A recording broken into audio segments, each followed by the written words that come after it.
Hola, les saludo a todos ustedes. Estoy ya, estamos a punto de comenzar este primer capítulo de nuestra página Teología Sencilla, y es un lugar donde podemos conversar sobre algunos términos de teología, sobre doctrina, sobre sana doctrina, donde vamos a tener invitados en este periodo desde distintas partes del mundo.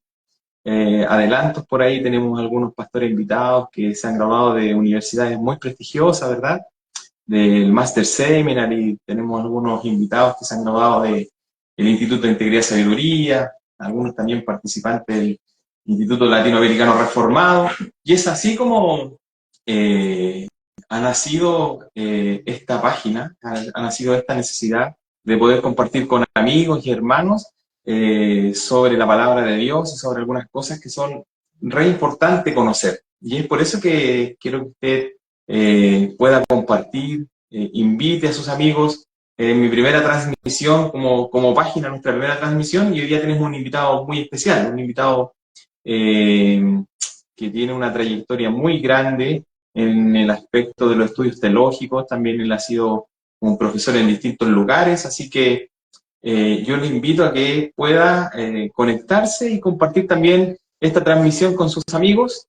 Yo estoy aquí a unos minutos ya de comenzar, así que vamos a pedirle ya al pastor Camilo que él pueda ingresar para que podamos conversar con él.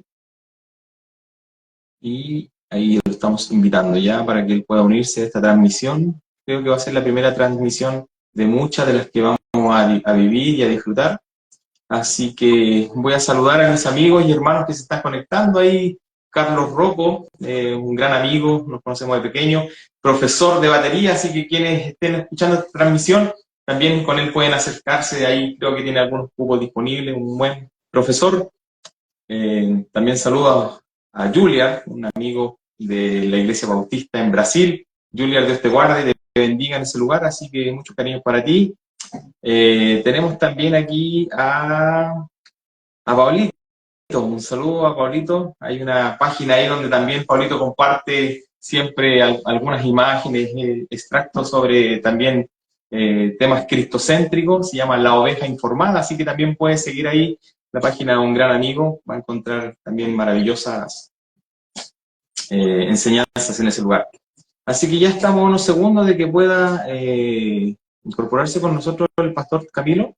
Así que denme un segundito nomás que podamos ahí ya tenerlo en vivo.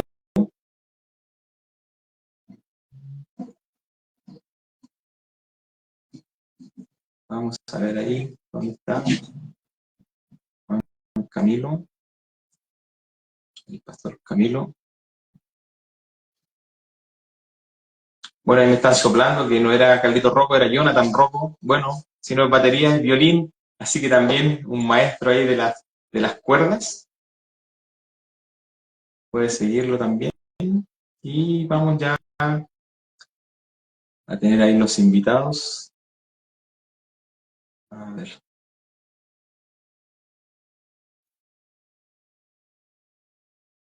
Ahí tenemos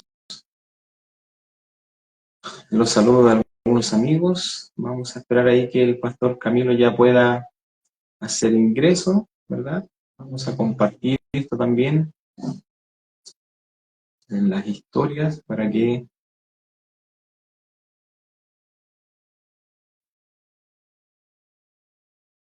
puedan acercarse a compartir con nosotros. Así que ya tenemos a nuestro pastor Camilo aquí. ¿Cómo está, pastor? Hola, ¿Me escucha bien? bendiciones. ¿Me escuchas? Perfecto, me escucho perfecto acá desde Chile. Buenísimo. Bueno, antes ya de comenzar, ya tenemos algunos ahí amigos que se están conectando. Creo que es importante también presentarles a ustedes al pastor Camilo, un siervo del Señor que conocí hace un tiempo, y él se dedica a compartir la palabra del Señor no solo en la localidad donde él vive, que es Argentina, ¿verdad? Sino que a lo largo del mundo Dios le ha permitido ser también un hombre que ha predicado por todos lados. Y lo quiero presentar, bueno, a nuestro pastor y gran amigo Juan Camilo Tobar, Él nació en Colombia, en Bogotá.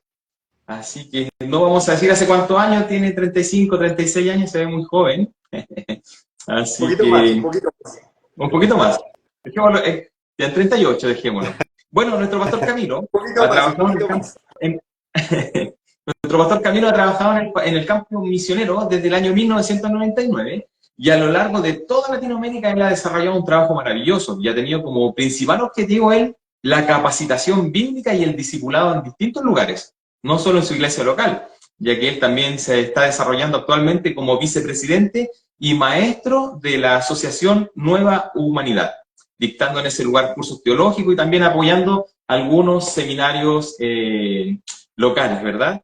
Así que por lo tanto nuestro pastor Camilo tiene una vasta capacitación en temas teológicos. Él estudió también, ¿cierto?, en la Escuela Misionera de Colombia y también después profundizó en el lugar donde vive estudios teológicos de corte reformado calvinista. Así que le invito a también que pueda saludar a los hermanos que se están conectando ahí para que le vayan conociendo. Bendiciones, mis hermanos. Por ahí estoy viendo algunas personas conocidas que nos siguen en el canal, así que es una bendición, bueno, poder estar acá, bueno, y poder compartir contigo, Cris, que venimos haciendo un trabajo con los cursos que estamos dictando. Así que, bueno, es una bendición poder compartir este tiempo con ustedes. Así que bienvenido. Esta es la primera transmisión que sacamos como grupo de Teología Sencilla y buscamos dar a conocer el Evangelio de una verdad profunda en torno a la Escritura, pero también en la simpleza donde nuestros hermanos, que no están muy relacionados con la teología ni con los términos teológicos, puedan conocer también aspectos doctrinales y fundamentarse en las Escrituras. Así que vamos a hablar hoy día, como le invitaba a nuestro pastor Camilo, a hablar sobre lo que es soteriología. Así que como ese es el tema principal, le vamos a pedir a nuestro pastor que nos pueda ahí dar una pequeña introducción de lo que es el estudio de la soteriología. Bueno, así brevemente, la soteriología estudia todos los aspectos relacionados a la salvación. Eh, Obviamente esto involucra la naturaleza de la humanidad y la naturaleza de la salvación misma. Bueno, todos estos temas se abordan con ese título, vamos a decir, y entender esto nos ayuda muchísimo en nuestra relación con Dios, en nuestra confianza, en nuestro reposo. Comprender estos temas de una manera bíblica proporciona una profunda esperanza y una mejor relación con el Señor. Perfecto. Entonces entendemos que el estudio de la soteriología de alguna forma es el estudio doctrinal sobre temas de salvación, sobre la salvación. Hemos escuchado también por ahí algunos referirse a la cadena de la salvación. ¿Podría usted darnos un poquito de luces para entender Ordo Salutis, ¿verdad? Donde de alguna forma se estructura el plan de salvación. Sí, bueno, básicamente esta cadena de oro está basada en el libro de Romanos, cuando Pablo nos dice que a los que predestinó, a estos también llamó, y a los que llamó, justificó, a los que justificó, santificó, y a los que santificó, glorificó, ¿no? Bueno, ahí ponemos algunos elementos más, pero básicamente consiste en eso, que una vez Dios se propone salvar a una persona, entonces Él va suministrando todo lo necesario para que esa persona pueda llegar al propósito pues, que Dios estableció, ¿no? Cuando Dios se propone algo, nadie lo puede detener, ningún ser humano lo puede detener. Eso es una realidad a la luz de las Escrituras, a la luz de todas las Escrituras. Todo lo que Dios se propuso con los hombres lo logró, ¿no? Dice la palabra, sobre ti fijaré mis ojos y te haré entender por el camino en que debes andar. Y Dios, como es Dios y es todopoderoso, es omnipotente, Él puede convencer a cualquier ser humano. Y una vez convence al ser humano, bueno, ahí parten muchas doctrinas, ¿no? Con esta convicción que viene por el Espíritu Santo y demás. Pero bueno, básicamente es eso, el proceso de salvación desde un punto de vista bíblico, teológico, arrancando con el decreto de Dios. Perfecto. Cuando habla del decreto de Dios, Pastor Camilo, ¿a qué se refiere puntualmente? ¿Qué es el decreto de Dios? El decreto de Dios es cuando Dios, antes de la fundación del mundo, se propuso salvar a su pueblo, ¿no? Tengamos en cuenta que Dios es omnisciente, Dios conoce todas las cosas. Y al conocer pues todas las cosas, no solamente Él conoce, vamos a decir, la realidad o la historia de una manera desconectada de Él mismo, ¿no? Sino que Él conoce el futuro, la historia, todas las cosas, es con base a su decreto, porque todo lo que pasa en el universo acontece de acuerdo a su voluntad, ¿no? Hay un proverbio judío que dice que no se cae la hoja de un árbol sin que sea la voluntad de Dios. Entonces, entendiendo la voluntad de Dios, entendiendo que Él conoce todas las cosas, el pasado, el presente, el futuro, entendiendo que la voluntad de Dios es reinante sobre el universo, entonces desde allí se parte, desde allí debemos construir la idea de la salvación. Y allí es cuando entendemos que fue por su decreto que su pueblo puede llegar a gozar de la salvación. Perfecto. Entonces entendemos que de alguna forma hay una elección previa, hay un desarrollo entre un plan intratrinitario donde Dios dispone los medios de salvación para el hombre. Eso es lo que nos está planteando, ¿verdad? Correcto. Querido pastor, entonces cuando vemos esta situación, la pregunta que viene de cajón es, entonces, ¿cómo yo sé si soy salvo?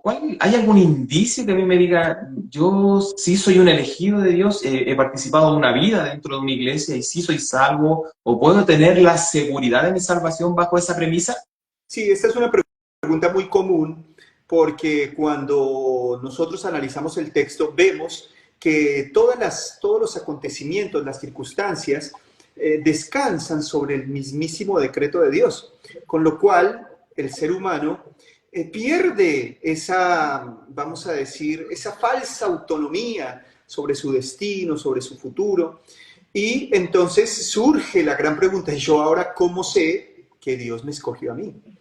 Y uno de los factores importantísimos para entender que hemos sido elegidos es que tenemos un profundo deseo por Dios, un profundo deseo por la gloria de Jesucristo, un profundo deseo por la unidad con el Espíritu Santo. Este deseo es determinante, es un deseo legítimo, es un deseo sincero, es un deseo que aún en el secreto nos lleva a buscar a Dios y a temer a Dios. Y es importante esto, ¿no? Otro factor importantísimo es el testimonio del Espíritu Santo a nuestro espíritu de que somos hijos de Dios. Y esto no es subjetivo, porque ese es el testimonio de Dios mismo para con nosotros. Y en ese testimonio nosotros nos vemos incapaces, pero vemos a Dios Todopoderoso. Perfecto. Es maravilloso. Leíamos en los comentarios, alguien decía por ahí, mientras más conozco al Señor, más salvado me veo. Qué bonita reflexión. Entonces, si vemos que hay un decreto de Dios, hay una elección soberana de Dios, y de alguna forma el hombre tiene la capacidad nata de poder aceptarlo, o también el hombre de alguna forma podría rechazar esta elección previa a la cual nos está enseñando. Bueno, para eso tenemos que analizar desde un punto de vista ontológico el ser humano.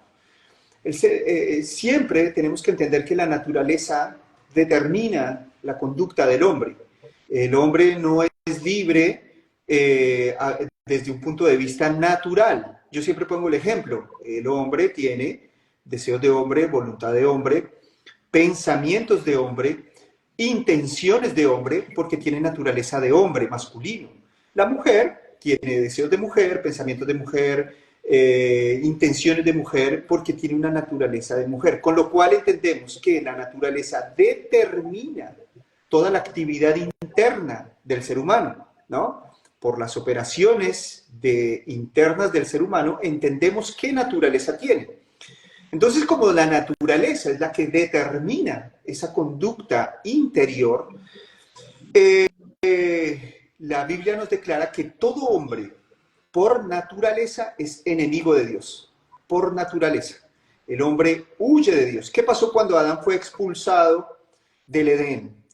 Se escondió de Dios. Y esta es la conducta natural del ser humano caído, huir de Dios. Muchas personas piensan que buscan a Dios, pero en realidad ellos han construido un falso ídolo y están buscando a ese ídolo. Porque cuando el hombre se enfrenta al Dios de las Escrituras, hay un factor muy común, y es que el hombre aborrece a ese Dios. Es muy común que la gente, cuando se enfrente al Dios bíblico, cuando se enfrenta al Dios de las Escrituras, al Dios del Antiguo Testamento y al Dios del Nuevo Testamento, cuando se enfrentan a ese Dios, la gente dice, ese Dios es malo, ese Dios a mí no me conviene, yo no quiero saber nada de ese Dios. Y ahí se manifiesta la rebelión natural de todo ser humano, con lo cual ningún hombre que posea una naturaleza, la naturaleza de Adán, va a elegir a Dios. Todo hombre de manera consciente, bajo las fuerzas de su propia naturaleza, va a rebelarse contra Dios. Esto es una realidad ontológica del ser humano, ¿no? Cuando hablamos de esas realidades ontológicas, estamos hablando de las realidades del ser, la esencia misma del ser humano, la sustancia misma del ser humano, las potencias que gobiernan la naturaleza del ser humano, y de esas potencias el hombre no puede librarse. Entonces, todo hombre de manera consciente se rebela contra Dios. Todo hombre. Por eso Pablo nos dice en Romanos capítulo 1 que las cosas grandes de Dios, su infinito poder y deidad, se hacen claramente visibles desde la fundación del mundo, siendo entendidas por medio de las cosas hechas. De modo que ningún ser humano tiene excusa para decir yo no conocía a ese Dios. Yo no sé quién era ese Dios o yo era ignorante. No, sino que dice la Biblia que pudiendo reconocerle, pudiendo hacer uso de la razón y del entendimiento y reconocer a Dios, ellos se envanecen en sus razonamientos y de una manera rebelde dicen no hay Dios. Dice el necio, no hay Dios. Entonces, esta es la conducta de todo ser humano. Ningún ser humano que vaya al infierno va a decir yo busqué a Cristo y me rechazó.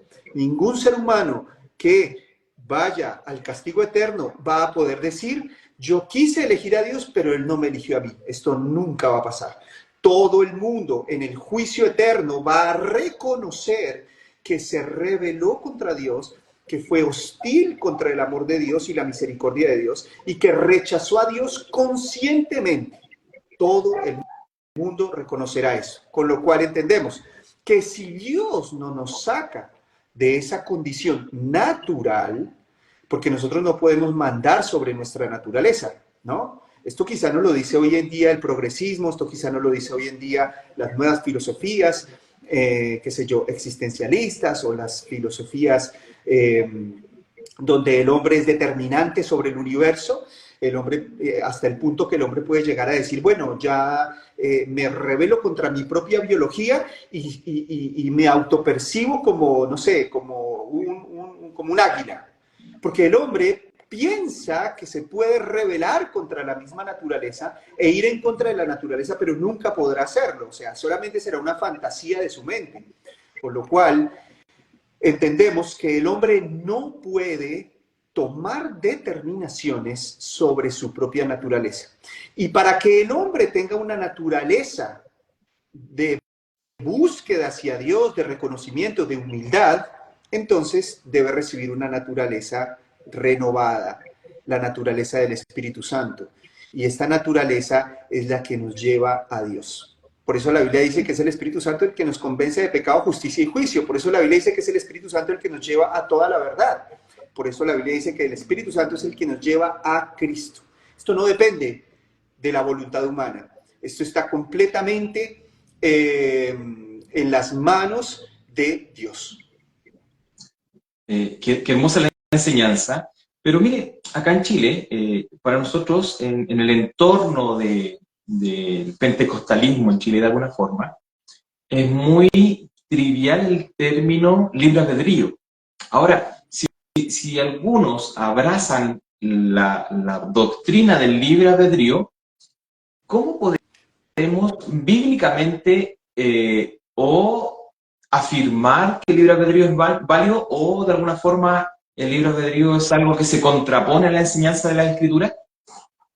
Lo que pasa es que la gente, si bien es cierto, esta cultura es dominada por la idea del libre albedrío, todos nosotros, yo siempre digo, si nosotros salimos a la calle y le preguntamos a 10 personas si saben qué es el libre albedrío, todo el mundo dice que sí, porque es un concepto que ha sido infundido en la cultura, ¿no?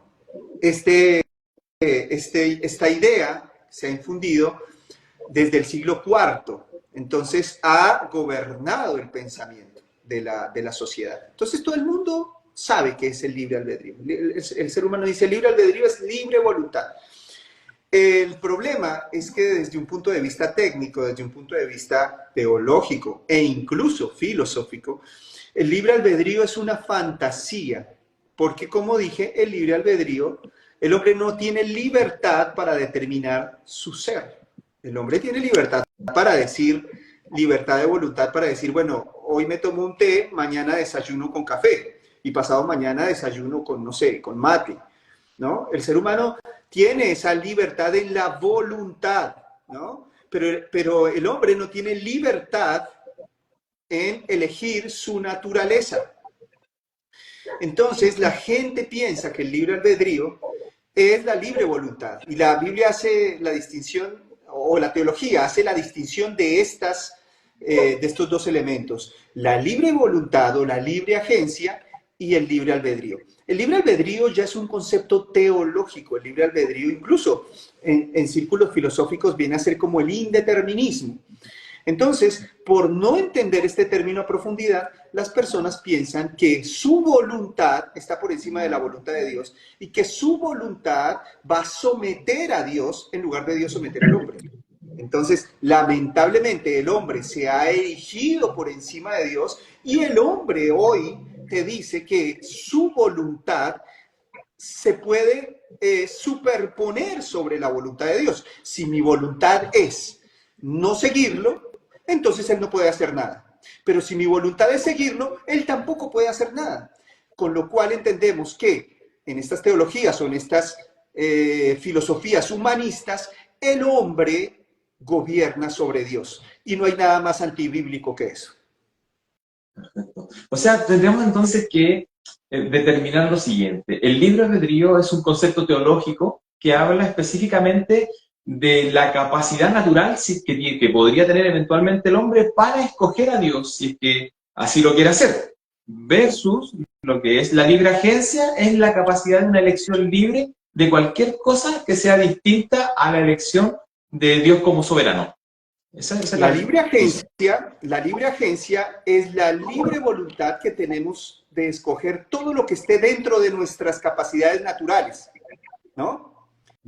Yo puedo elegir todo lo que la libertad, tengo la libertad de elegir todo lo que mi naturaleza me permita elegir, pero yo no puedo elegir afectar o cambiar mi naturaleza. Entonces el libre albedrío sí afirma que el hombre puede afectar el ser.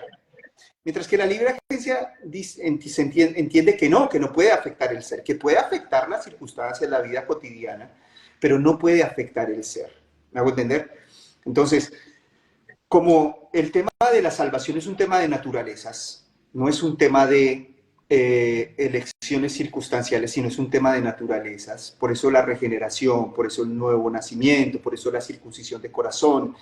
Entonces, nosotros entendemos que el libre albedrío es una posición muy osada donde se cree que el hombre puede determinar sobre su ser. O sea, la discusión del libre albedrío parte desde la presuposición de que el hombre puede decidir ser bueno o puede decidir ser malo. Fíjate que estamos hablando sobre la decisión humana afectando la naturaleza. La Biblia dice que el hombre ontológicamente o naturalmente es malo. El hombre naturalmente está inclinado al mal. Todo ser humano sabe qué son los egoísmos, sabe qué es qué sé yo, las codicias, las lujurias. Todo el mundo sabe porque su corazón tiene o experimenta estas realidades. Entonces, ningún ser humano puede librarse del egoísmo, ningún ser humano puede librarse de la vanagloria, ningún ser humano puede librarse de las lujurias internas, ningún ser humano puede librarse de amar sus propios intereses. Esto es algo que el hombre no puede decidir sobre esta esencia, sobre esta sustancia del ser humano. Entonces, el libre albedrío nos dice, sí, el ser humano tiene poder de decir, yo soy bueno sin Dios, yo soy bueno sin Cristo, yo puedo elegir ser bueno sin el Espíritu Santo, sin la gracia, sin nada, solito, por el propio poder de mi voluntad, yo puedo transformar mi esencia, mi ser, y decir, soy bueno. El hombre puede, con la voluntad, afectar su conducta exterior, pero el hombre jamás podrá cambiar su conducta interior.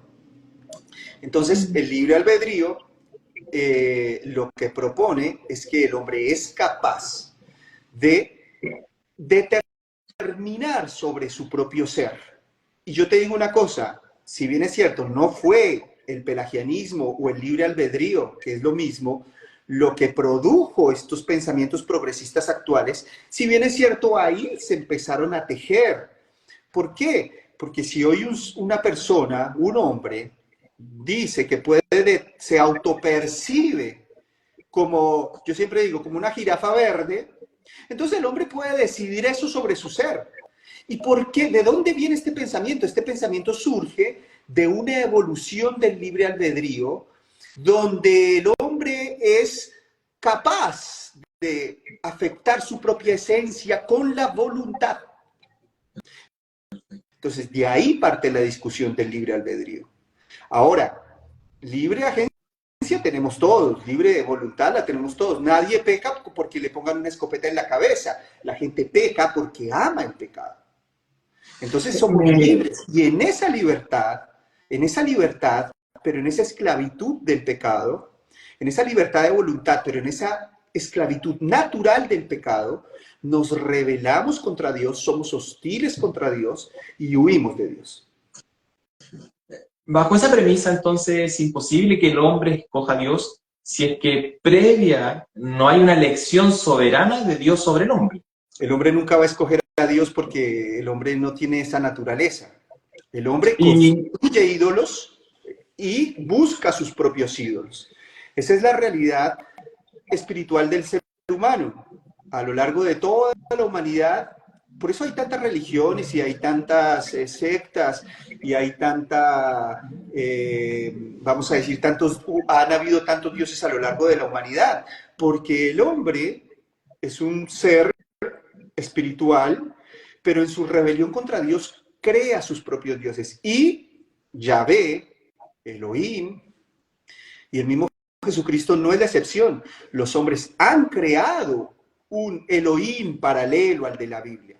Han creado un Jesús alterno al bíblico y han creado un Espíritu Santo.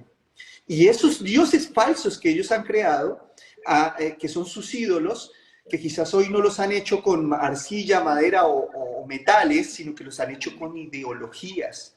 Pero son falsos dioses, porque el hombre no busca a Dios, el hombre se opone a Dios y construye ídolos. ¿Y por qué el hombre no puede buscar al Dios bíblico? Porque las elecciones del ser humano están condicionadas, supeditadas a su naturaleza.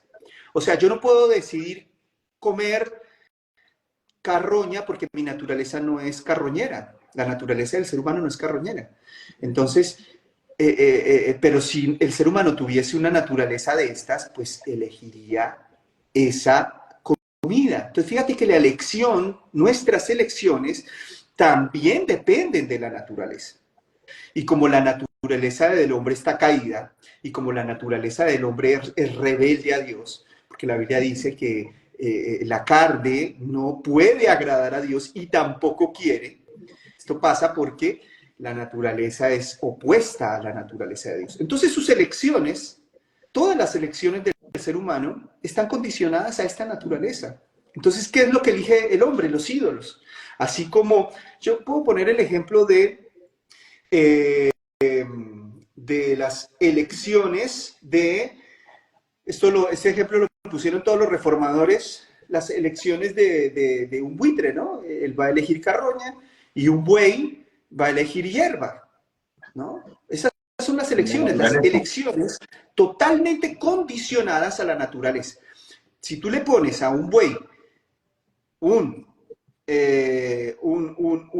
animal muerto, no lo va a elegir, porque su naturaleza no se agrada de esa comida. ¿Qué va a elegir el buey? La hierba. Y si tú le pones a un buitre que tiene naturaleza carroñera, hierba, no la va a elegir, porque su naturaleza determina sus elecciones. Con lo cual entendemos que el ser humano, por causa de su naturaleza, siempre eligió a Baal, al becerro de oro, a, a, a este, a Barrabás. El hombre siempre ha elegido irse en contra de Dios. El hombre siempre ha elegido la rebelión contra Dios, porque su naturaleza no le conviene. A su naturaleza no le conviene ese Dios, ¿no? Entonces imagínate, es como, ¿quién se acercaría al sol sabiendo que el sol nos calcina? Porque nuestra naturaleza no nos permite. Nadie va a elegir viajar al sol. ¿Quién va a elegir viajar al sol? Es como elegir meterse en el fuego. Nadie, todo el ser humano elige huir del fuego. ¿Por qué? Porque el fuego lo va a consumir. Entonces Dios es fuego y nosotros somos estopa. ¿Y el hombre qué hace naturalmente? Huye de Dios, ¿no? Ahora, si nosotros fuésemos renaturalizados y tuviéramos los componentes del sol, podríamos acercarnos al sol sin ser destruidos. Y ahí quizás pudiésemos tener unas nuevas elecciones. Con lo cual entendemos que si no es porque Dios nos comparte su naturaleza, nosotros no lo elegiríamos jamás. Entonces, cuando analizamos esto, vemos que de alguna forma la gracia de Dios soberana elige al hombre para que el hombre pueda acercarse a él, cambia la naturaleza, transforma la naturaleza. Pero la pregunta que nace es, ¿cómo podemos ver que Dios no es injusto en hacer una elección sobre algunas personas y otras no? Mira, justo hoy me hicieron la pregunta unos hermanos de uno de los cursos que estamos haciendo, y me decía, ¿cómo explicamos esto? O sea, a las personas que quizás no lo pregunten. Y pues es muy sencillo. La Biblia dice que todo hombre, de manera racional, de manera consciente, se opone a Dios. Todo hombre de manera consciente se opone a Dios. Cuando Dios se propone elegir a su pueblo o a un grupo de personas, Él no está cometiendo ninguna injusticia, porque Él está yendo a perdonar a sus propios enemigos y a darles de su naturaleza para que esos enemigos se conviertan en sus amigos. Y a sus enemigos naturales, a otros enemigos naturales, simplemente los deja en su propia voluntad, en su libertad, en la libertad de su voluntad, y en esa libertad lo desechan. Entonces, una de las cosas por las cuales viene el juicio de Dios sobre los hombres no es el capricho de Dios, sino que los hombres, pudiendo reconocerle, volvemos a Romanos 1, pudiendo reconocerle, le aborrecieron y se envanecieron en sus razonamientos. Pero esto estamos hablando del Padre, no estamos hablando del Hijo. Contra la gloria del Padre se fueron. Entonces, ¿qué es lo que dice la Biblia? Y todo Pablo nos desarrolla esta idea que justo la vamos a desarrollar en la próxima clase del curso en donde estamos ambos. Dios esconde a Jesucristo. de estos hombres que rechazan su gloria. O sea, el hombre, pudiendo reconocer el poder de Dios, la gloria de Dios en la creación, pudiendo decir, hay un Dios, se envanecen en sus razonamientos, su corazón es entenebrecido, y Dios los entrega a esa condición de su propia mente. Los entrega a una mente reprobada, a su propia mente reprobada. Y Dios, estos hombres que no reconocen su parte poderosa, Dios esconde su parte humilde, su parte tierna, que es Jesucristo. Por eso la Biblia dice que el Dios de este siglo encegueció los ojos de sus hijos para que no les resplandezca la luz del Evangelio. Y Dios, de alguna manera, y esto es muy bíblico, de alguna manera esconde a Jesucristo de estas personas. Por eso Jesús habla en parábolas. Y cuando los discípulos le preguntaron al Señor, Señor, ¿por qué hablas en parábolas y no hablas abiertamente? Y dice, para los que tienen oídos no oigan y los que tienen ojos no vean. Y así se cumple la misma palabra de Isaías, ¿no? Isaías 6. Dios envía un juicio de endurecimiento porque ningún hombre reconoce su gloria en la creación. Entonces Dios, pues, oculta a Jesucristo de sus ojos. Y así el hombre, bueno, queda entregado a su libre elecciones que están bajo la esclavitud del pecado. Claro. O sea, entonces, en concreto, una vez que el Señor nos llama, por el Evangelio, nos transforma, ¿verdad? Nos regenera, nace una nueva mentalidad en el hombre, una mentalidad libre, donde puede acudir voluntariamente al Hijo, ¿cierto? Y cuando vemos esta concepción entonces de que Dios de alguna forma es el autor y consumador de todo el proceso de la salvación, el medio para llegar a Dios es Cristo, solo Él. Pero también escuchamos muchas veces que hemos alcanzado la salvación o la salvación nos ha alcanzado y de alguna forma, características de nuestras obras pecaminosas, nosotros la perdemos, quedamos exentos de esta salvación. ¿Qué nos podría comentar respecto a eso? ¿Hay alguna forma de que la salvación se pueda perder y se pueda recuperar? ¿O la salvación? No, porque, a ver, Dios no se maneja con posibilidades. Si no, no fuera Dios. Si a Dios lo gobernaran las posibilidades, no sería Dios. Nosotros entendemos desde todos los círculos cristianos que Dios es absoluto, ¿no? Si tú le preguntas a un arminiano, para un arminiano Dios es absoluto. Le preguntas a un calvinista, para él Dios es absoluto. Incluso para todas las sectas que pueden haber del cristianismo, incluso el mismo catolicismo, nos van a decir Dios es absoluto. Si ya le quitamos ese atributo a Dios, pues Dios dejaría de ser Dios. Con lo cual entendemos que Dios no está sometido a las posibilidades, ¿no? Las posibilidades no reinan en este universo, como no reina la suerte, ¿no?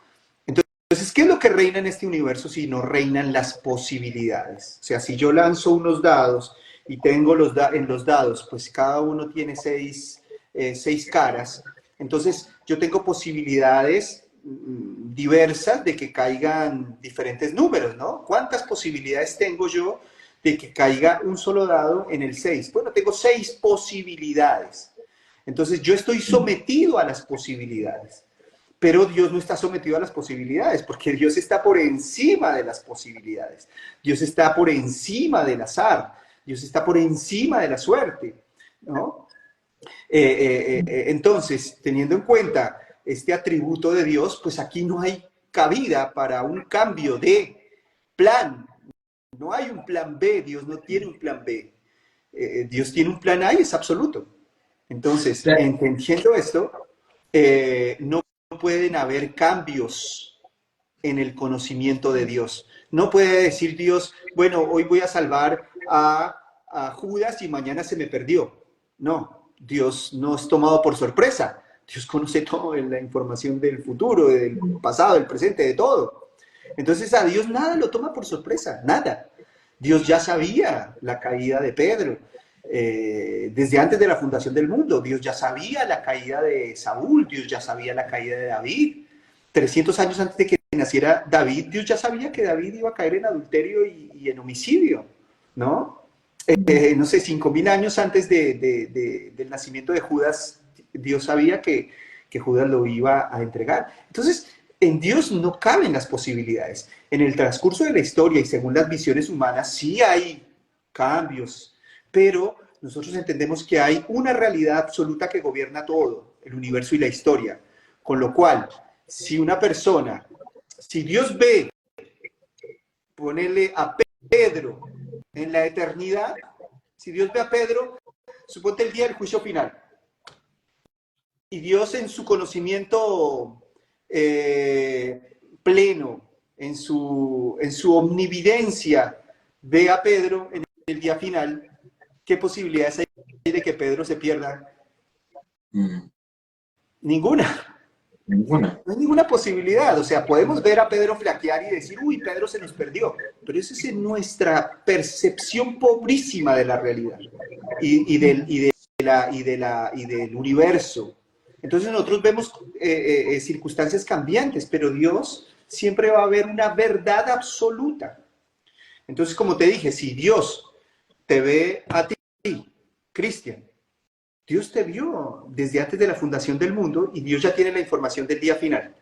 Entonces, si Dios antes de la fundación del mundo te vio de pie, victorioso en el día final, ¿qué posibilidad hay de que pierdas la salvación hoy? Ninguna forma que cambie la Porque si voluntad Dios ya te suprema de vio, Dios. y estamos hablando de la omnividencia, porque nos podríamos meter en el decreto de Dios que todavía es más contundente, pero solamente desde la perspectiva de la omnividencia de Dios, si Dios ve a un hombre en el día final victorioso, ese hombre hoy no se puede perder. Con lo cual, podemos decir que si Dios vio a Pedro de pie en el día del juicio, pues a lo largo de toda su vida era imposible perderse. Dios tiene O sea, ese podemos concluir conocimiento. entonces Nosotros no lo tenemos. que Sí, dime. podemos concluir entonces en este punto puntual, en este punto específico que la seguridad de la salvación es eterna y es bíblica. Una presentación de Dios hacia la iglesia, hacia sus escogidos, de la seguridad de la salvación. Claro. La seguridad, la Generalmente, seguridad de la cuando, salvación no está basada en el hombre o en las capacidades humanas. La seguridad de la salvación está basada en la esencia misma de Dios. Dios es todopoderoso, Dios es omnisciente, Dios no toma información del futuro, Dios decreta el futuro, ¿no? Porque esa es la diferencia entre la adivinación y la profecía. La adivinación consulta el futuro, la profecía es un decreto del futuro. Entonces, entendiendo esto, Dios no consulta la historia, ni consulta el futuro. Dios decreta la historia y Dios decreta el futuro. Dios siempre va a quedar en su trono de justicia y nunca va a poder ser acusado de injusticia cuando los hombres alcancen un conocimiento mayor, incluso un conocimiento natural. Ni siquiera estoy hablando de un conocimiento divino o teológico o una iluminación del Espíritu Santo, sino que en el conocimiento natural de la historia, yo conozco hoy más cosas que hace 10 años, ¿no? Y con el avance de la vida vamos teniendo más conocimiento y con ese conocimiento futuro natural de todo hombre va a llegar a la conclusión de que Dios es justo, de que nadie va a poder acusar a Dios de injusticia, nadie. Dios va a erigirse como un juez justo sobre toda su creación y todos los hombres lo van a reconocer con el solo conocimiento natural que tengamos en el día final, que hoy no lo tenemos ese conocimiento. Claro, Entonces, y también ahí vemos cómo el decreto de Dios soberano da seguridad, da certeza al cristiano de que ha sido escogido, de una experiencia de nuevos frutos que provienen del Espíritu Santo, pero también esta conversación, si bien se está realizando entre países hermanos, entre Argentina y Chile, en Chile convivimos mucho con dos posiciones teológicas. Una es o la salvación se pierde o la salvación no se pierde, y generalmente se crean monos de cartón, de papel, donde de alguna forma se estigmatiza el otro pensamiento teológico. La pregunta es, ¿podríamos considerar el arminianismo como una herejía o la podríamos considerar como un error doctrinal en cuanto al tema de la soteriología? ¿Cómo podemos llegar a un consenso de estas dos posiciones y que los hermanos puedan convivir con ambas posiciones doctrinales sobre la salvación? bueno, esto es un tema de interpretación y nosotros nunca vamos a tener el conocimiento pleno de todas las cosas. Porque para conocer la verdad en toda su plenitud, necesitaríamos ser omniscientes. Si nosotros quisiéramos conocer toda la realidad, mi propia realidad, si yo la quisiera conocer, toda mi realidad física y mi realidad inmaterial, si yo la quisiera conocer y llegar a la verdad, pues necesitaría omnisciencia. Pero ningún ser humano tiene ese atributo de omnisciencia, por tanto el hombre no tiene la verdad plena, tiene la verdad de manera parcial. Entonces, desde el punto de vista entre el gran debate entre arminianos y calvinistas, yo tengo que entender que son sistemas de interpretación. Y yo creo que dentro del arminianismo hay cristianos legítimos, ¿no? Hay cristianos legítimos como hay cristianos falsos. Mm. Y dentro de la línea reformada también hay cristianos legítimos. Eh, Desde mi punto de vista humilde, como una persona reformada, entiendo que desde el entendimiento reformado, Dios a nosotros nos otorga una mayor percepción de la realidad, una, una, una, una percepción mayor de lo que es el ser humano y de quién es Dios, ¿no? Eh, Esto obviamente porque tengo este pensamiento. Y el hecho de no entender esto va a causar que el hombre, el ser humano, se relacione con Dios de una manera más oscura. Sin embargo, no deje de relacionarse con Dios.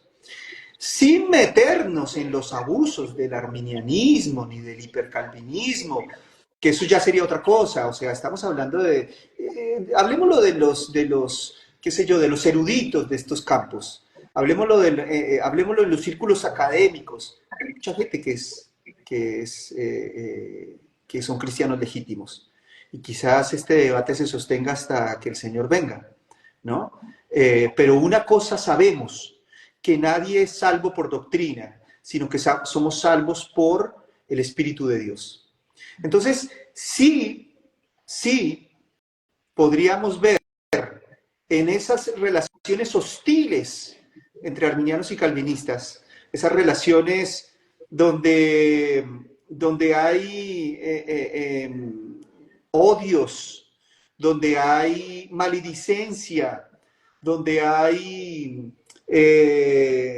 se maldicen unos a otros, ahí ya me parece que allá hay frutos de no conversión, y eso sí sería eso sería grave, porque ahí ya no habría ningún tipo de evidencia. El Señor Jesucristo dijo, por sus frutos los conoceréis. Entonces yo creo, desde mi humilde análisis, ¿no?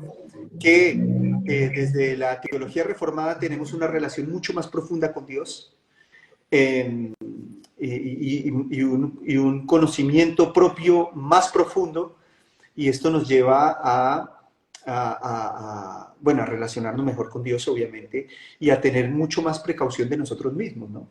No es lo mismo, qué sé yo, tener el conocimiento de la temperatura del vehículo por medio de una lamparita, a no tener el conocimiento de eso. Sí, y esto lo digo puntualmente, por ejemplo, para el arminianismo que ve al hombre como bueno, parcialmente. Entonces no tiene esa lucecita que se le alumbra, que le está diciendo, tienes que cuidarte de ti mismo, tienes que cuidarte de ti mismo. Como no tiene esa luz, entonces puedes llegar a estar relajado y puedes llegar a cometer grandes tragedias, vamos a decir, desde un punto de vista humano, ¿no? Ya, obviamente que aquí estamos en un análisis netamente humano, porque ya desde el análisis de Dios, pues creo que todos llegamos a las mismas conclusiones, de lo absoluto que es Dios y de la verdad profunda que Él tiene, absoluta. Entonces, pienso yo que, que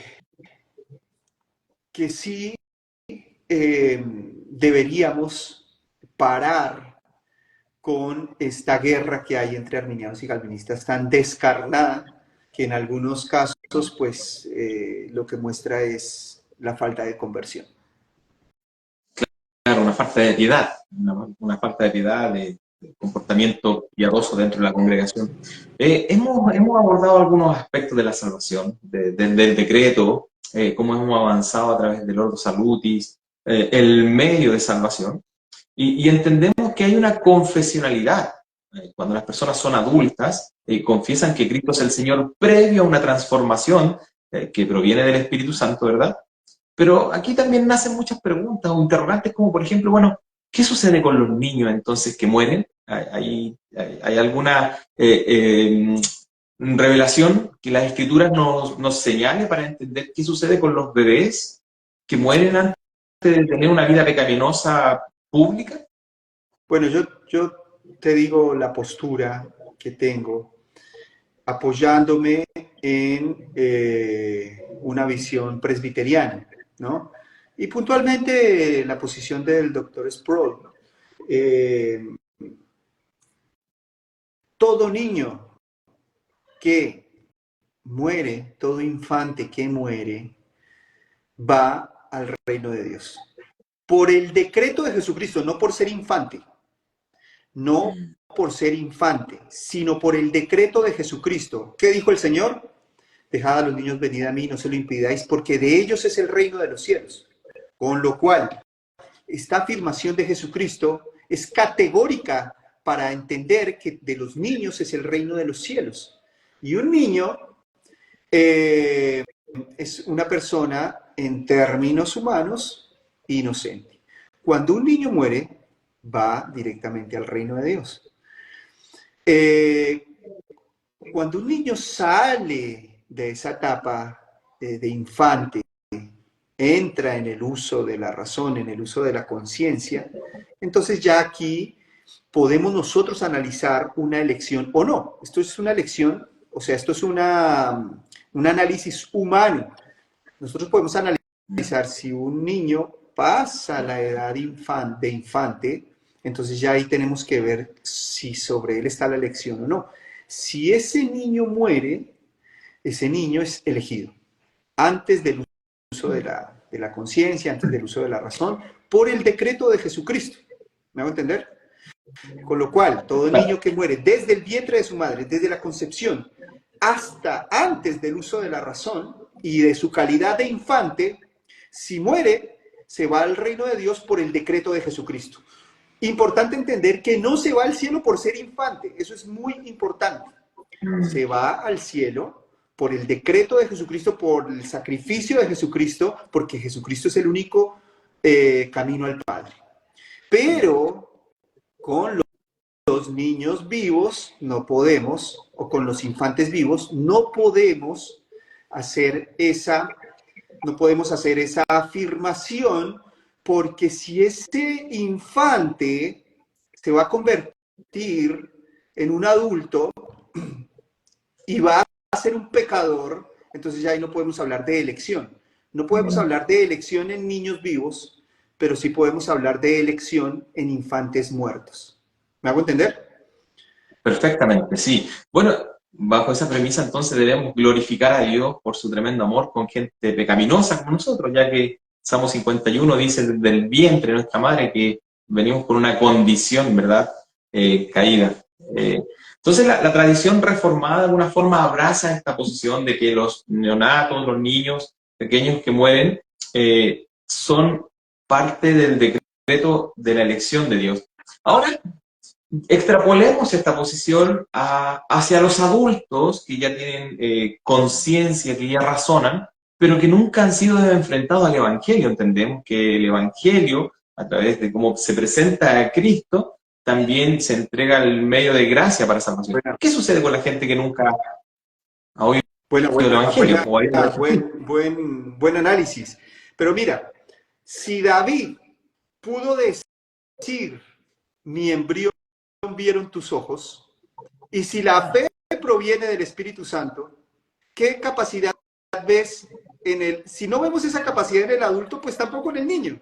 Con lo cual, Dios se la puede dar a un infante como se la puede dar a nosotros, que para nosotros también es un imposible. ¿Me hago entender? Ahora, imagínate que Jeremías dijo, me elegiste desde el vientre de mi madre. Ahora mira, por ejemplo, Juan el Bautista, que cuando se junta con las dos, bueno, Elizabeth y María, se juntan, ¿qué pasó con el vientre? Saltaba. Entonces hay un reconocimiento, hay una una actividad, manifestación?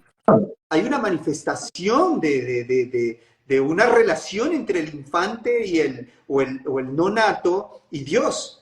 Y si David pudo decir, inspirado por el Espíritu Santo, mi embrión vieron tus ojos, entonces yo desde ese punto de vista y uniéndolo con el decreto de Jesucristo, entiendo que todo niño, que muere va al cielo directamente. Perfecto. Bueno, estamos hablando de lo que nos causa gozo, saber que somos cristianos, que hemos sido regenerados, que por la gracia del Señor sola nosotros vamos a su presencia eterna, pero no debemos olvidarnos también de que existe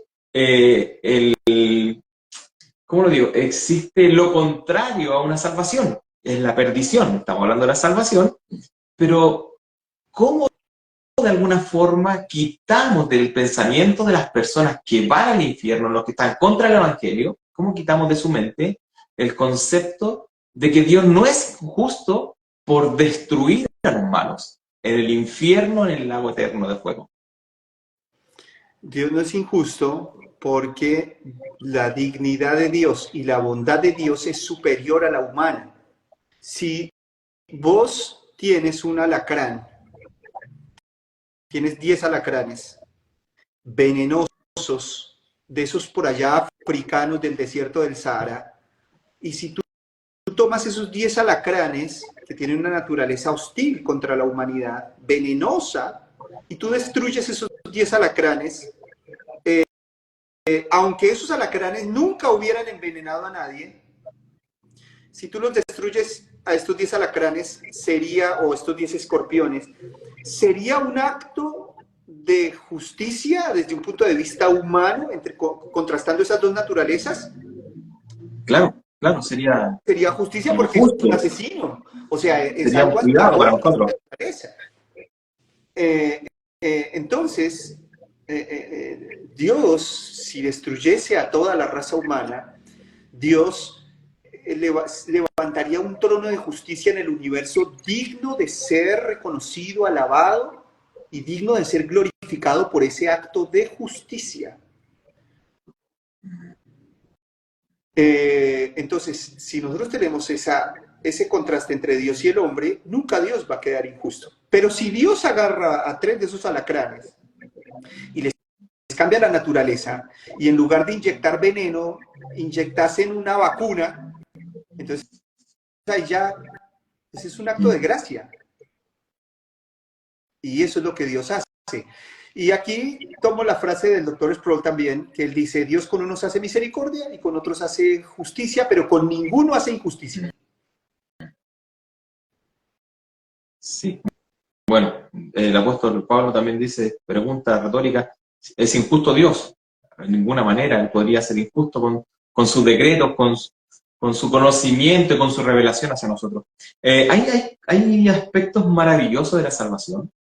Y yo veo dos formas en cómo en mi entorno, o en nuestro entorno acá, de repente se piensa sobre la salvación. Algunos creen que la salvación es el primer acto que viene al hombre en el momento de la regeneración, y otros miran la salvación como un aspecto final de la vida cristiana.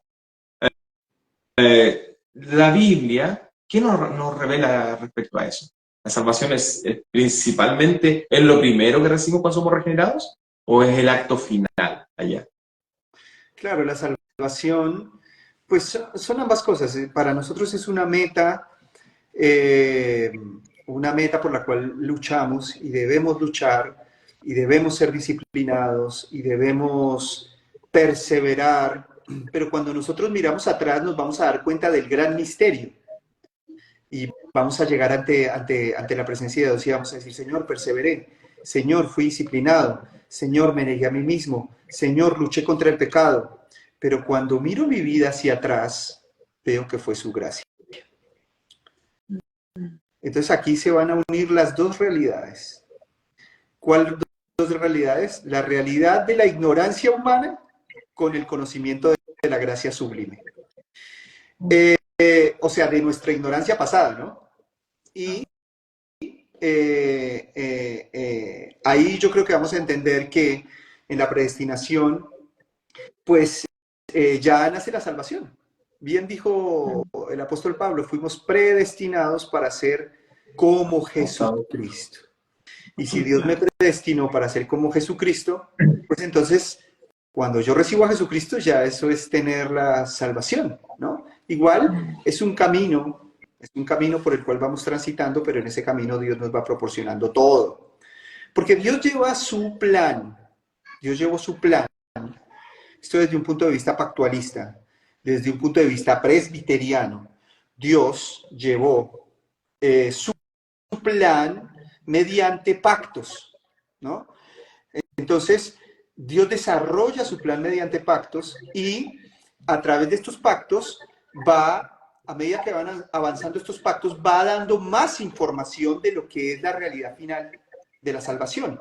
Entonces, bueno, con Moisés dio la ley, después con David supimos que la salvación iba a ser por medio de un rey hacia todas las naciones, con Abraham supimos que iba a ser una gran nación, pero después supimos que iban a ser todas las naciones. Entonces se fue entregando información de manera progresiva y a medida que iban avanzando los pactos, pues conocimos más acerca de esta salvación. Cuando llegamos al último pacto, que es el nuevo pacto, el pacto en la sangre de Jesucristo, entendemos que Dios nos da lo que nos exige. O sea, un pacto se conforma de promesas y de compromisos. Dios hace la promesa y el hombre hace el compromiso. Pero en el nuevo pacto entendemos que Dios hace la promesa y nos da al Espíritu Santo para que cumplamos todos los compromisos. Con lo cual tiene como relevancia la frase de Agustín cuando dice, Señor, pídeme lo que quieras, pero concédeme lo que me pides. Y se cumple la gran ley, se cumple una gran clave hermenéutica en la teología bíblica, y es que Dios da lo que Él mismo exige, porque todo es de Él, por Él y para Él. Uno de los aspectos que nace aquí como también pregunta es si es que el bautismo, y alguien hizo esa pregunta por ahí, si el bautismo es necesario para la salvación. ¿Es necesario ser bautizado en las aguas? Sí. Sí. El Señor Jesucristo nos habló acerca de esto, ¿no? Y nos dijo, el que creyere y fuere bautizado será salvo. Si bien es cierto, el bautismo es un símbolo, es ese compromiso externo o esa manifestación del compromiso de lo que ya pasó internamente. Pero pues Es como el hombre que le dice a la mujer, bueno, yo te amo y te amo y te amo, pero aquí en secreto y no nos casemos y yo te voy a amar para siempre. No, él tiene que hacer público ese amor, él tiene que hacer público esa verdad, esa realidad con un compromiso público, porque si no, entonces es como dudoso en realidad, no la estaría amando, ¿no? Y entonces cuando el hombre le dice a la mujer, bueno, yo te amo, pero me quiero comprometer contigo, entonces ahí ya se establece la plenitud de esa relación, ¿no? Entonces esto es el bautismo. El bautismo vamos a decir, es el significado de algo que ya pasó internamente, pero que se hace exterior y que se hace público y que se evidencia a todos los hombres. Entonces sí, es muy importante el bautismo. Ahora, desde un punto de vista de la naturaleza de la salvación, pues entendemos que no, porque vemos al ladrón allí crucificado y las personas que no pueden llegar al bautismo, pero se convierten, bueno, esos casos son entendibles, ¿no? Pero sí es un requisito, el bautismo, un requisito muy importante. Bueno, como entendemos que no hay algo meritorio para la salvación, hay preguntas que también rondan mucho, las he escuchado mucho cuando he conversado con personas sobre este tema de la soteriología. Y es como, por ejemplo, si hay pecados que Dios no perdone. ¿Existe algún pecado? ¿Existen pecados que el Señor no perdone? Sí. ¿Quieres que te diga Sí, cuál? que sí, queremos oírlo. Dios no perdona ningún pecado. Cuando la gente habla del pecado Dios, imperdonable, me dice, pastor, ¿cuál es el pecado imperdonable? Todos. todo, todo. Dios no perdona ningún pecado. Mm, Todos los pecados deben ser cancelados por la obra de Jesucristo. Creo que esto responde la pregunta que viene detrás sí, de eso, ¿no? claro. El pecado imperdonable. Claro, todos los pecados son imperdonables. Mm. Sí, bueno, ahí al presentarse frente a esto, si no, el hombre no paga en el infierno la consecuencia de su vida pecaminosa, Cristo la pagó en el madero de la cruz por los elegidos desde antes de la fundación del mundo.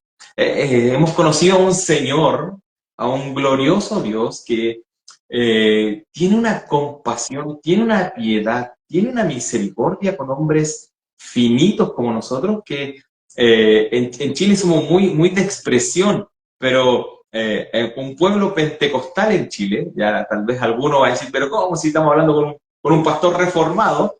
Bueno, también en Chile vemos pentecostales que queremos servir al Señor de todo nuestro corazón y adherirnos a las verdades de la Escritura y poner las Escrituras como la máxima autoridad, más que las experiencias, que son las que han primado por mucho tiempo en hombres tan humildes que se congregan en templos pentecostales.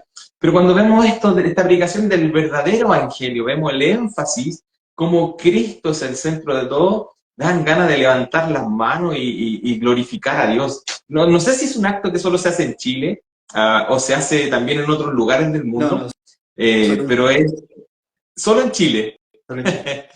Bueno, y Y yo sí, lo sé que hay conozco hermanos muy que están... bien, acto. Viste que demos gloria a Dios, gloria a Dios, gloria a Dios, gloria a Dios para siempre. Exacto, sí. Bueno, ahí tengo grandes hermanos, tenemos grandes amigos que estamos conociendo de otros países. También pueden ahí mandar los que están conectados las banderitas de los países que están uniéndose. La verdad que también, si bien estamos hablando de algo tan sublime, tan exquisito en la revelación de Dios, también también le quiero dar a conocer a usted que hay una página en Instagram que se llama Teología Sencilla, y es donde vamos a estar teniendo conversatorios desde aquí hasta unos 4 o 5 meses más. Tenemos agendados quincenas y fin de mes con distintos pastores maestros de las Escrituras que han tenido estudios formales donde nosotros podemos adherirnos a preguntar, así que pueden hacer sus preguntas también por ahí, República Dominicana. Ahí tenemos Chile también, Daniel Gear de Chile también se unió, Colombia, miren, un compatriota suyo, Panamá, puro fuego en Panamá, dicen ahí, ¿eh? Argentina. Argentina. Entonces, como desarrollamos esta conversación y se hace tan inexplicable y crece un gozo tan grande, entendemos también que hay una eternidad para los salvos en la presencia del Señor y una eternidad para los perdidos, donde Dios va a estar derramando su ira eternamente. Es más, alguien preguntó por ahí recién, ¿por qué los adventistas no creen en el infierno? Bueno, hay una doctrina por ahí que se llama el aniquilacionismo, ¿verdad? Donde enseña que al final de los tiempos las personas que no creen en el Señor van a ser exterminadas, y la verdad que son temas interpretativos, como decía nuestro pastor Camilo, como es interpretación por hombres finitos intentando dar a conocer una verdad infinita, es imposible para nosotros soportar tanta revelación. Aunque todo lo que Dios ha revelado está al alcance de nuestro entendimiento, hay cosas que también Dios dejó ocultas. Así que hemos disfrutado de un programa, ya llevamos casi una hora, un poquito más de una hora ya conversando. Creo que vamos a tener más tiempo de conversación más adelante. Lo dejamos cariñosamente invitado para una próxima conversación, Pastor Camilo. Y me gustaría si pudiera comentarnos algo respecto a una ilustración que escuché en una de las clases que usted dio. Bueno, para los que están conectados, nuestro pastor Camilo hace clases de teología online y se pueden comunicar directamente con él a través de su Instagram, o me pueden ubicar a mí a través del Instagram Teología Sencilla o Cristian Fierro, y le convidamos ahí también toda la información necesaria para que usted se pueda unir a estas clases que son de tanta bendición para los hombres. Pero me gustaría que nos compartiera una expresión que compartió en una de estas clases cuando habló sobre si Dios era injusto, o sea, si un doctor era injusto cuando decidió exterminar a estos virus que solamente causaban daño, que era algo muy similar a lo que habló del alacrán o del escorpión, que es una ilustración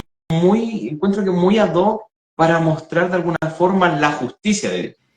Dios es eterno, es justo, es santo, sus perfecciones son por la eternidad, y una de ellas es la justicia. Y cuando vemos esto, me gustaría que pudiera hacernos un pequeño review, un reflash de esto que nos comentaba en las clases también. Sí, yo siempre pongo este ejemplo porque como hemos visto que la salvación es un asunto de naturalezas, entonces lo que yo digo con respecto a la justicia de Dios, ¿no? Que fue el mismo ejemplo que puse del alacrán, pero con la ilustración de un infectólogo que tiene en su laboratorio muchos virus y tiene, supongamos, virus del anthrax, virus del SIDA, y entonces este infectólogo un día determina agarrar estos virus y prenderles fuego y destruirlos completamente. Entonces, desde el punto de vista humano, esto es un acto bueno, esto es un acto de naturaleza buena. ¿Por qué? Porque está destruyendo un asesino natural. Entonces, si nosotros le damos características antropomórficas a estos virus y los virus se quejaran y dijeran, pero ¿por qué me destruye si yo no he matado a nadie? Y es verdad, no he matado a nadie. Entonces el infectólogo pues dice, no, es que no se trata de lo que hiciste, sino de lo que eres capaz de hacer y de tu naturaleza. Eres de naturaleza asesino, homicida. Entonces, las personas que son los seres humanos que tienen la misma naturaleza de ese infectólogo van a ver eso como un acto bueno, con lo cual entendemos que la bondad de Dios está en otras esferas muchísimo más altas que las humanas. Y Dios no va, o el infectólogo no puede ser acusado de malvado o injusto por el virus, cualquiera que sea, porque simplemente no son las mismas naturalezas. Quizás ellos entre los virus sí se peleen y un virus le dice al otro, mira, este infectólogo nos va a matar a todos, pero ¿qué se cree? Es injusto. Y acá estamos con todas nuestras familias y con todos nuestros, el abuelo, el padre, el hijo, el nieto y las crías, y nos va a destruir a todos. Y entonces entre ellos juzgan al infectólogo de malvado. El infectólogo, con relación a su naturaleza, está haciendo algo bueno.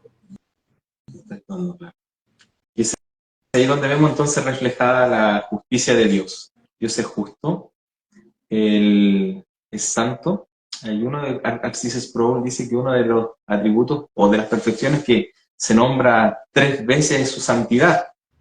Y es increíble pensar que nosotros siendo personas pecadoras, que hemos sido regenerados, seguimos pecando, Dios tenga esta compasión de nosotros y nos abrace en Cristo. Ahí hay un misterio muy, muy hermoso igual.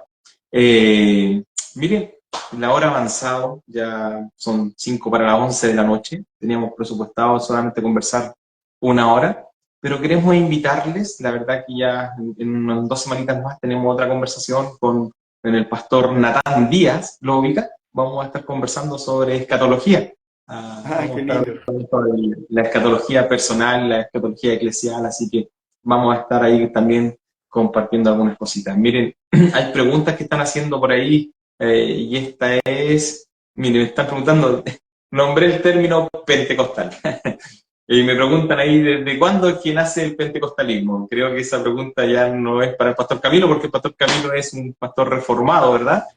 Pero No, la verdad yo es trabajé en muchas iglesias pentecostales, yo pasé por ese movimiento, vamos a decir, pentecostal.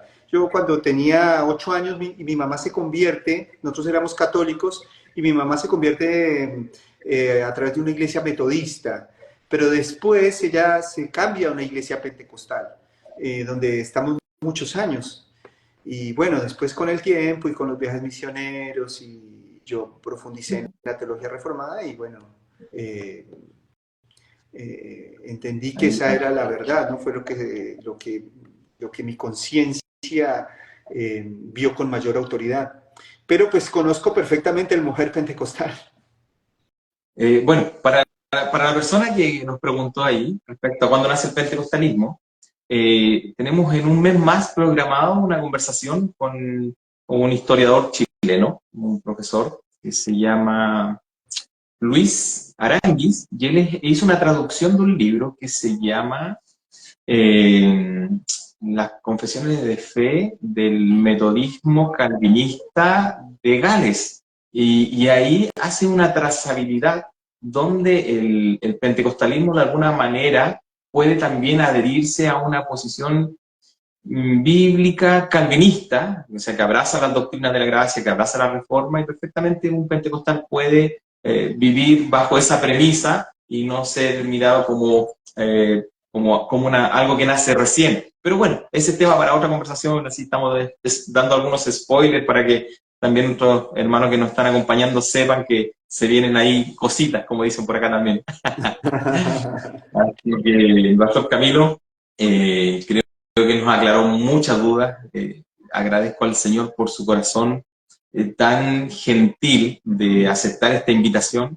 Teníamos proyectado hacer algunas cositas que ya se vienen para los próximos programas, pero le agradezco al Señor este amor suyo por querer compartir a nuestros hermanos el Evangelio de la paz y por traer unión a la iglesia, porque efectivamente hay muchas personas que son inmaduras y tienen roces por interpretaciones de carácter secundario, terciario, ¿verdad?